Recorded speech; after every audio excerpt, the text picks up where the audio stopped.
bunnies. Hey bunnies. Wow, I look pale.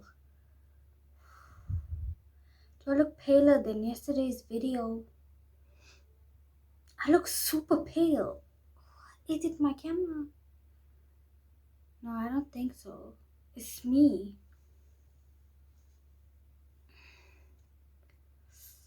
I put a little bit of pink lipstick because I want to use this just now. So that's why I have any color on my face at all.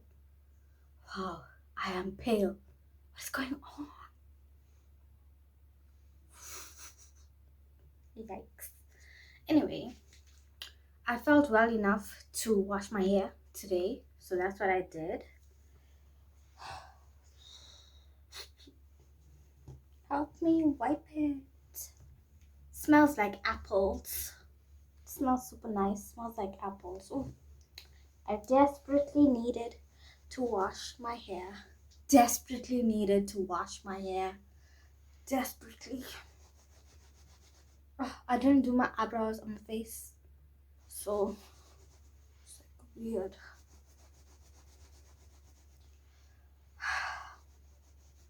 Baby, get ready. Baby, get ready.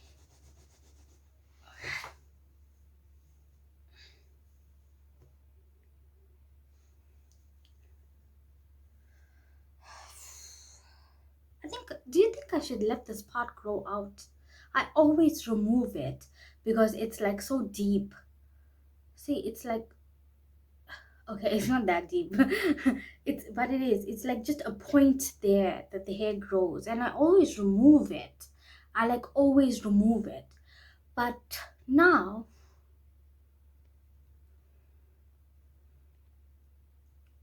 I'm not sure. I'm not sure. But then how would I style my hair? I want that, clean look, defined brows. I have to use my hair removal cream and then do my eyebrows. But yeah, I feel okay. I feel okay. So, I mean, I feel well enough to do a video. So, pull them blood cells, babe. Pull them blood cells, babe. Okay.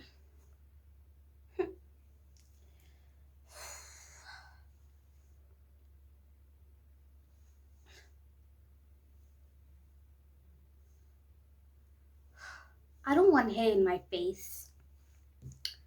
The weather is like, it's warm but humid, and at the same time there's the undercurrent of like cold wind, so it's super weird. And I'm wondering why I don't have allergies, but my skin is reacting. So yeah, that explains it, I guess.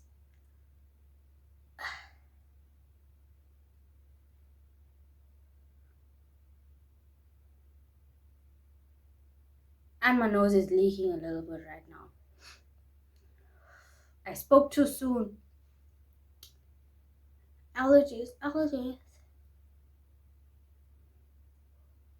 Why do you find me allergies? I'm sorry. It's itchy on the outside. It's and I'm not trying to be dirty, okay? I'm not trying to be dirty, okay? I felt a hair on me. I don't like hair on me, on my skin at all. Like at all.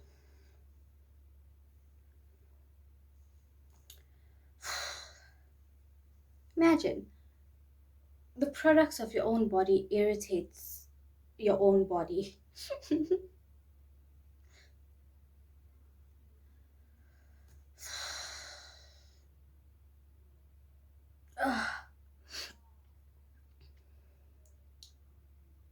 What's going on? What's going on? Do you see that?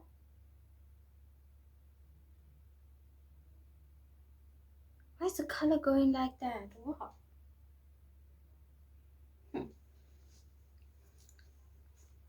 Well, I feel hot, and I don't like hair on me at all. But I still want to look cute for you.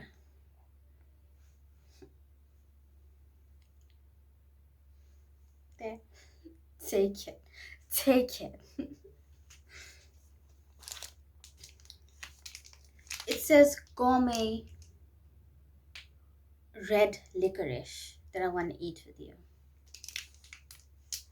So I was thinking about this movie. It's called Far from the Madding Crowd. I know you heard of it because you probably like read it in school because it was a requirement. Well, for me in high school, it was a requirement to read Far from the Madding Crowd. And I think in school, we read the book. I'm not sure if you watched the movie back then, but a few a few months ago, I watched the movie because there are some stories that you just can't shake. You have to grapple with for years. And Far from the Madding Crowd was one of those stories that I just had to spend time on it. Ooh, ooh, it's strawberry.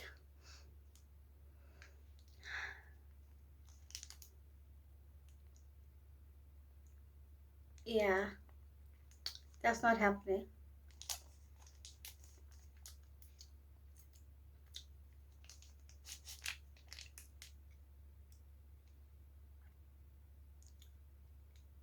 I get the tiny strawberry taste.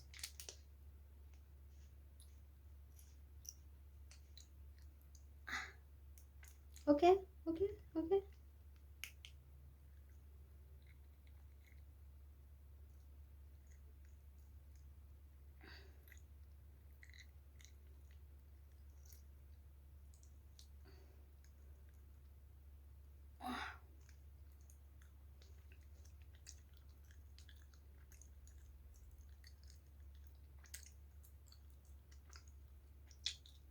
Quite disappointing. It's a hint of strawberry. It's not really strawberry. I don't know. I want to see what other people say about Far from the Madding Crowd.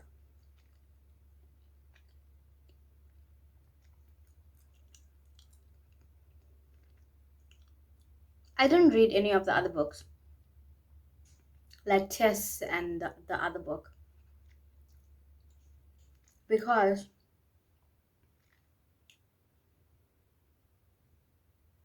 I'm gripped, I'm zoomed, I'm captivated, enticed, allured, seduced by Far from the Madding Crowd for years now.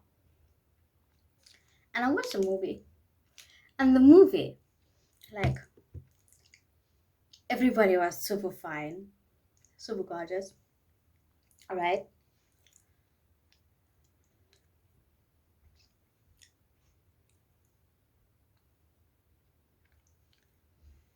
And I guess, like, it was unheard of for girls to be independent like that, in charge of their own stuff, having ambition like that, and drive, tenacity, and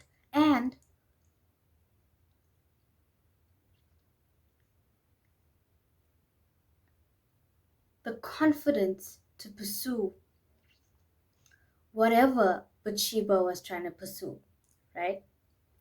It was unheard of at the time of writing this book, I guess. But the movie came out. It says the movie came out in 2015. And if you didn't watch the movie, you should watch the movie.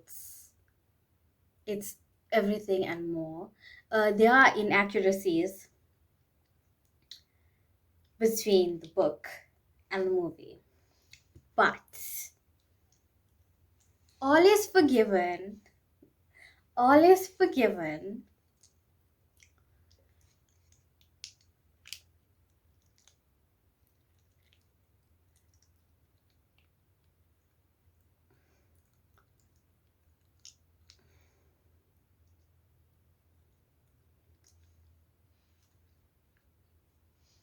All is forgiven because it was a beautiful movie from a beautiful book. Listen,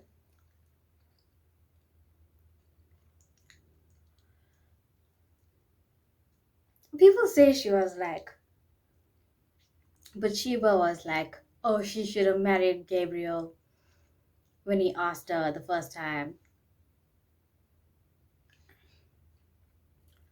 But she was not in a position to do so mentally and emotionally. And I understand why. I completely understand why she wasn't in a position to do that.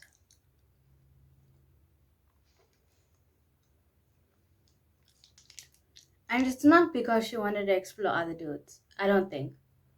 I didn't read the book in a while, so I don't remember. It wasn't because she wanted to pursue other dudes. She just felt like it was gonna be a trap. She felt like it's gonna be a trap. She wanted her own agency to maneuver through the world. And that's what I respect about her. And my thing is, like, her relationship with the dude that she did marry, the soldier guy, I forget his name, shows you that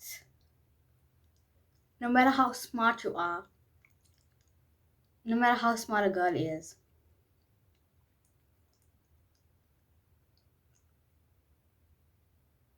at the heart of it, okay, this is controversial, right?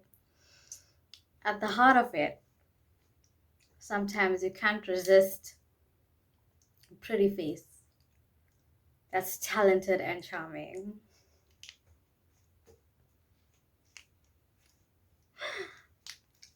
But the guy was a real trifling ass dude. Huh?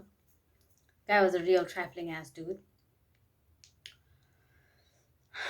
He was just there to waste her time and take her money and do her dirty.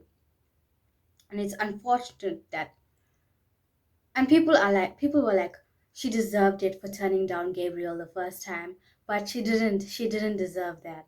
Like, I don't think any girl deserves that. Dudes lying to you and having wives and kids elsewhere and uh being a complete pest on you and that kind of thing. Like, I don't think any girl deserves that uh at all, truly. She didn't need to learn that lesson, you know? She didn't need to learn that lesson in the harshest way possible. Like, she didn't need to, truly.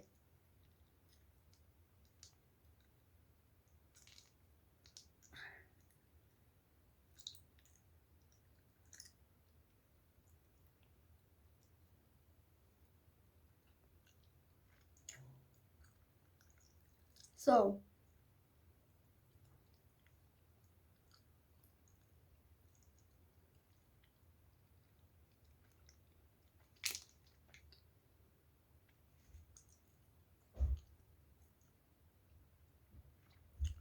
so that was one extreme where she didn't have her own agency in that relationship because dude kept taking from her and demanding from her and uh, giving us instability in every way. Like, instability in every way. He violated her in every way, basically. And on the other extreme, you have the other dude, the dude that was going to take care of her and provide her with all these things, and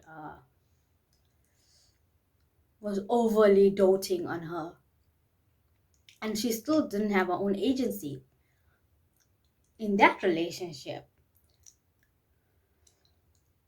because she couldn't figure things out on her own. Everything was already laid out for her. Dude was like too fixated on having a relationship with her, which is not healthy also. But Oak, the dude, where you get that at? Where you get that at? It's true that that he probably figured out early on, like, he wants her and that's his wife, you know? He probably figured that out early on. But but she wasn't ready, truly. She wasn't ready, truly, and she didn't do all that despite him, you know? It was just trying to figure out the world. Yeah. That's just how I feel about the story. That's just how I feel. But dude, Oak, the stability, like, he didn't have to. He didn't have to help her. He didn't have to be by her side. He didn't have to. I keep forgetting to look at the camera, or where the camera is. I keep forgetting. Um,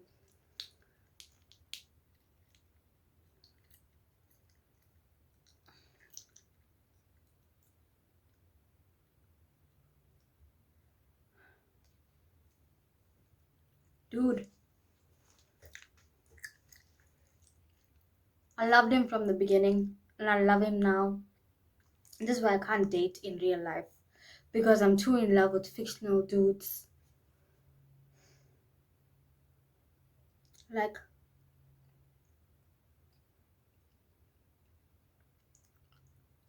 what makes a person like Oak? Okay, what makes a person stable like that, provide stability to others in their chaos situations, right? Because that's what he did for her. Help her, even though it wasn't warranted. Like, he didn't have to do it.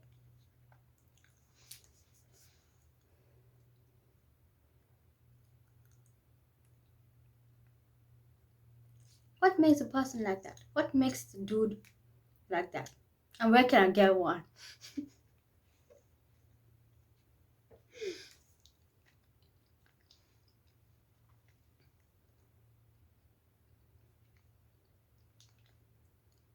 I wonder. I wonder. We need to do a thumbnail.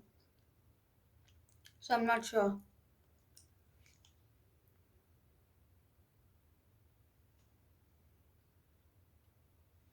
That's good enough because I want to write something here.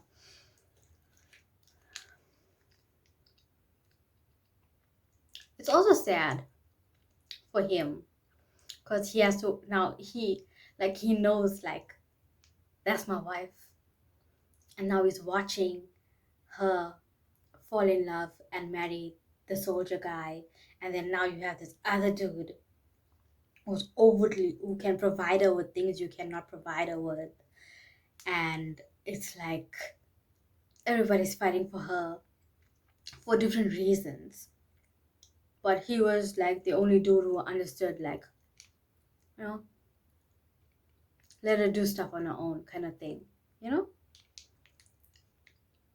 not pushing or pulling, walking beside her, not pushing or pulling her, but walking, like, next to her the whole time.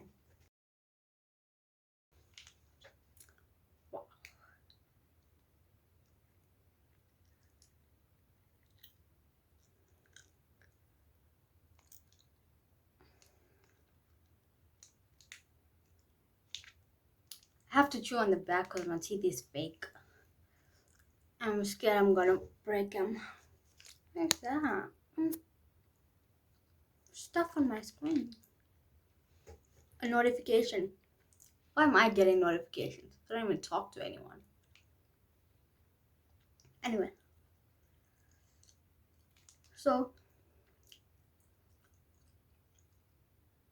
there's a review that I'm trying to read to you. In a nutshell, it says, sweeping, passionate, and suspenseful. It is sweeping me off my feet. Passionate, it is in multiple ways. It's passionate in multiple ways. Suspenseful. It is suspenseful. It is. And the acting was amazing. Like the actors were really amazing.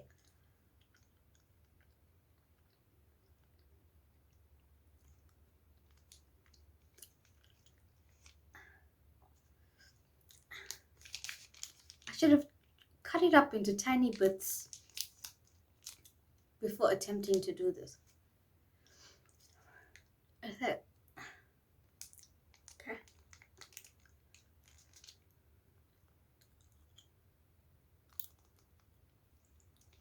Let me give you the synopsis.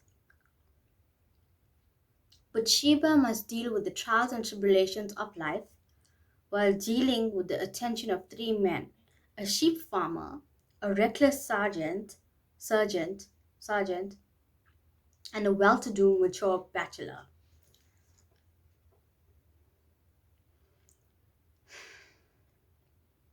I like her because at the end of the day, yes, she is an independent woman. She is ambitious in what she does. She is handling her business, handling her life by herself almost. But at the end of the day, she's still a girl. She's still a girl. She still dates the wrong guy, marries the wrong dude, doesn't see what's right in front of her. I'm not absolving her. I'm not absolving her of her actions, okay? I'm not making excuses for her actions. She didn't see what's right in front of her. That's true. That's true.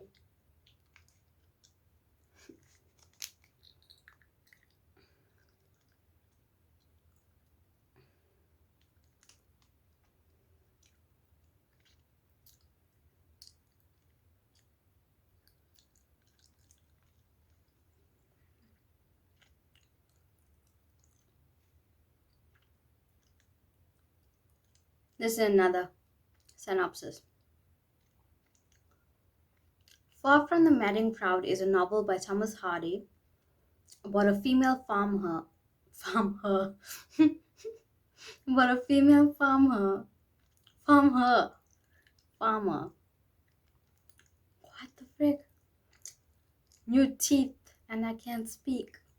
Female farmer whose wealth, beauty, and willful independence attracts several suitors. Set in fictitious Wessex, it details her journey towards self-knowledge.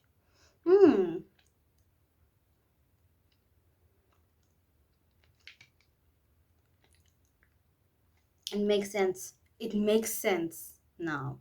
It does make sense that she didn't know herself well enough to choose somebody who was perfect for her in the beginning.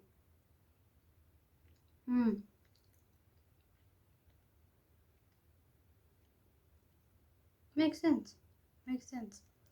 There's this article about it that I wanted to read. So I'm just going to read it with you because it's more exciting like this. This is from The Guardian in 2015. Far from the Madding Crowd might be Hardy's sunniest novel. So he does write tragedy and stuff. Might be Hardy's sunniest novel, but it is also subversive and unsettling. Why is it unsettling?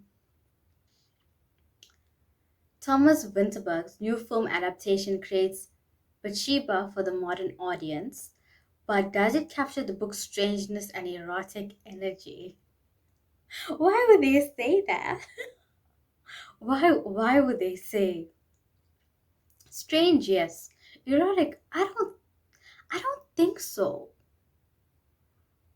I don't think so. Far from the Madding Crowd has been called the warmest and sunniest of Thomas Hardy's novels, in contrast to the inexorable tragedy of Tess of the D'Urbervilles.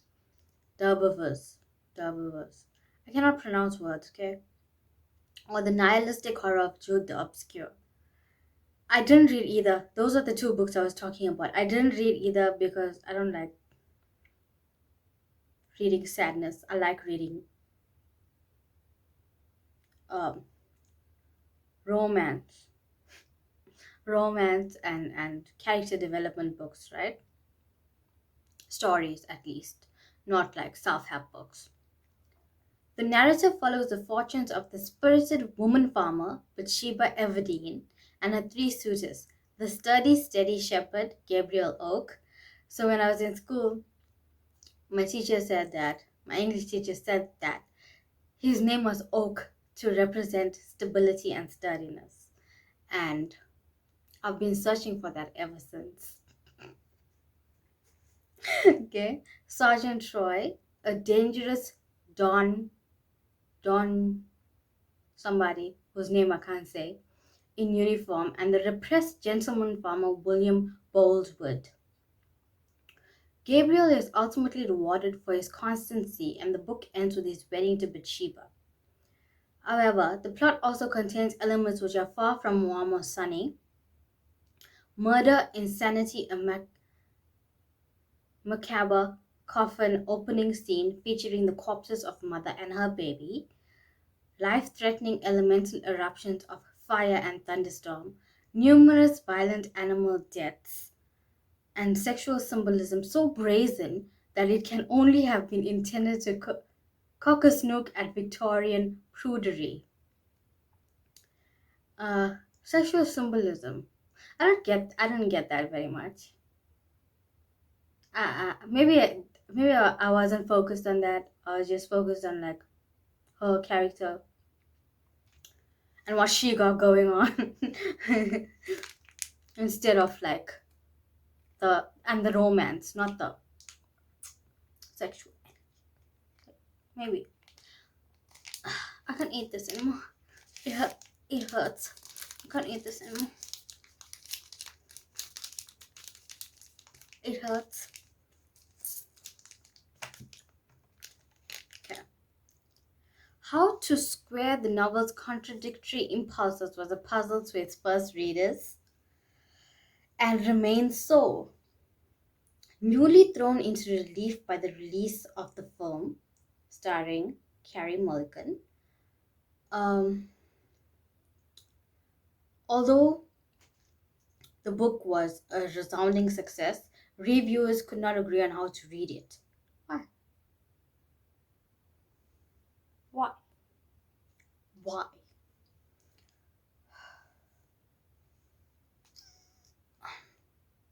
When it originally came out anonymously in serial form in the Cornhill magazine in 1874, okay, I understand why they couldn't read it because, back then in 1874, I don't think they saw like women doing their own stuff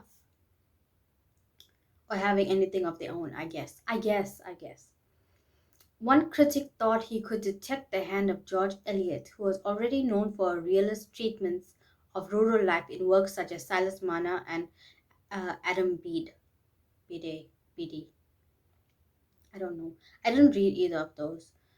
Yet the Westminster Review concluded that, on the contrary, it had more affinity with the sensation school of fiction as practiced by Mary Braddon.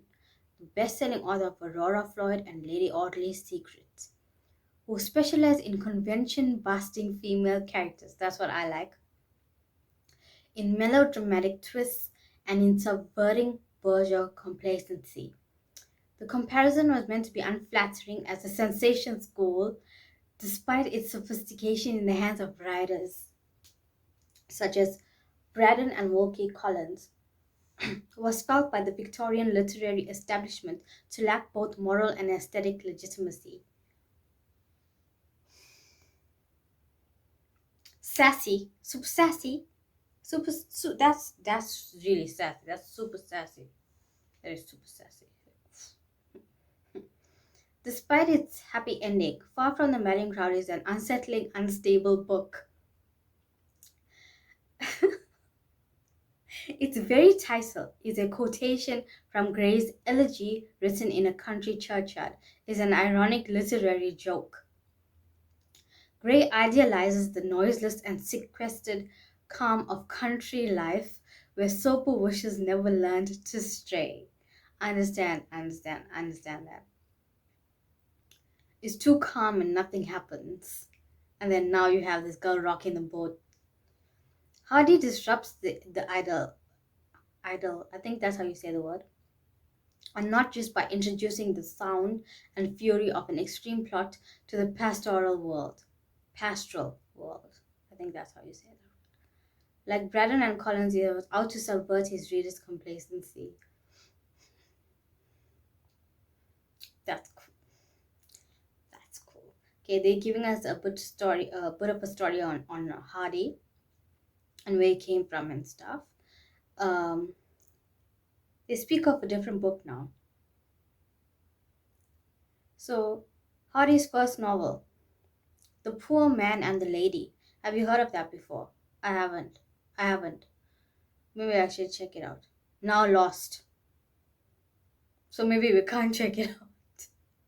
Was rejected by publishers because it exposed too readily and too radically the author's own class insecurities and resentment of its treatment of a star-crossed love affair between a young architect from a working-class background and a girl of higher status. So the young architect would be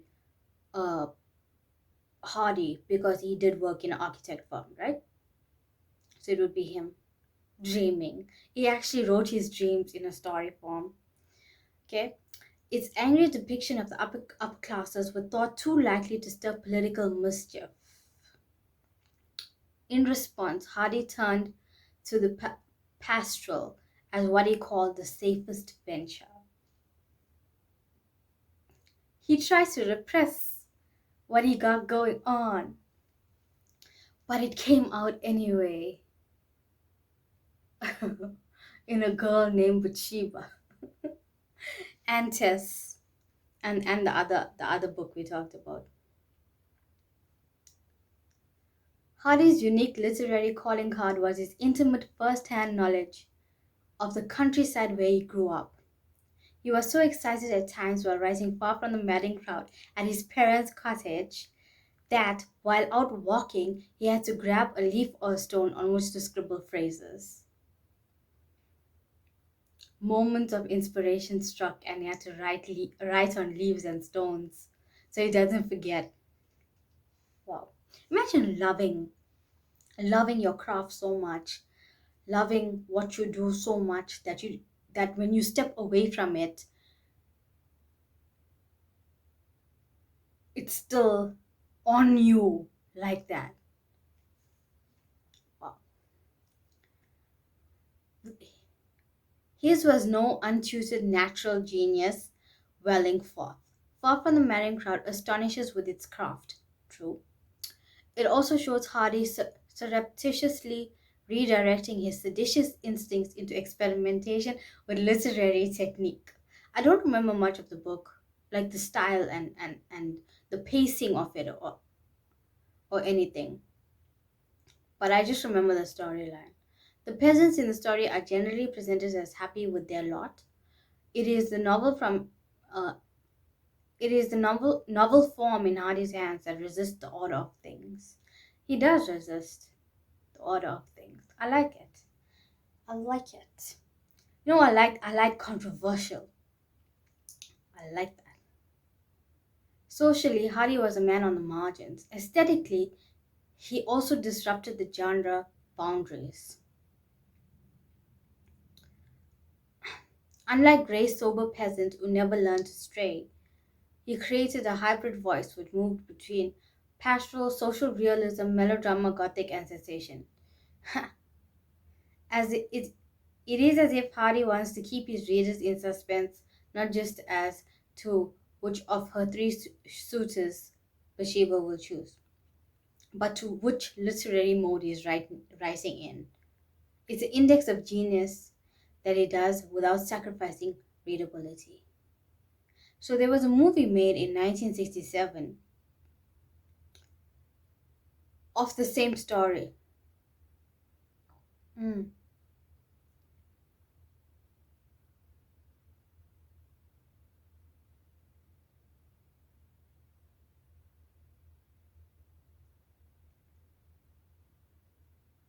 So it says in the novel, Boldwood, which is the older guy that wants to dote on Bathsheba, who has like uh, lots of provision for her. It says in the novel, Boldwood becomes a fetishistic, obsessive, secretly stockpiling women's clothing with her name on it, driven to madness and ultimately murder, not just by frustration, but by his cruel and calculated sexual humiliation at Troy's hands. So Troy was the sergeant who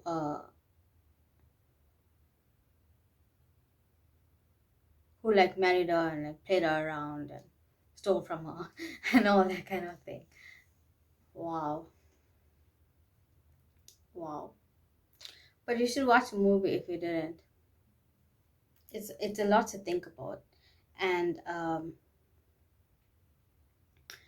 let me read the last bit here because they were going into a little bit of history of the book, of the book. But the Guardian now says, in summary, in summation.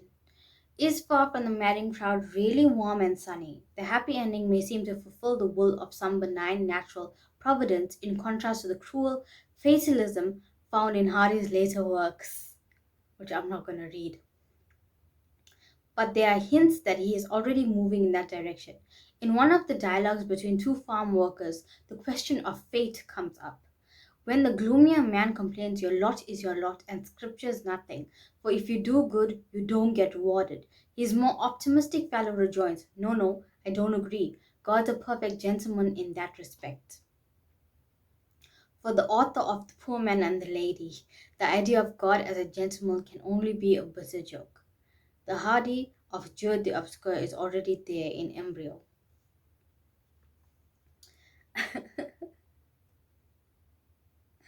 Imagine that. Wow. So basically later on he's tackling those more difficult questions of does God hear my plight, does God see me, uh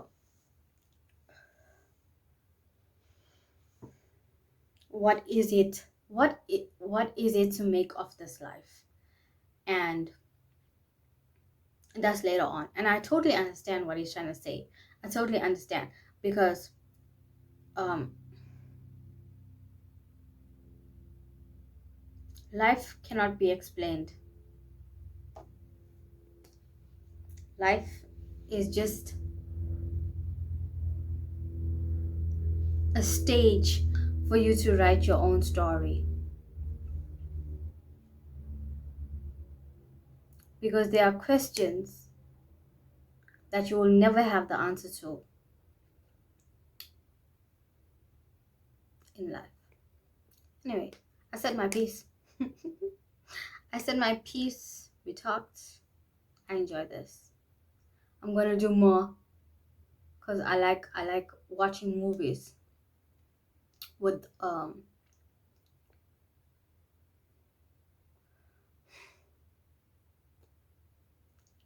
non, how can I put this, with Controversy. I like watching movies with controversial storylines and controversial characters. So we should talk more about this kind of thing. Take care of yourself. Drink water. Drink water. Eat meats. Bye.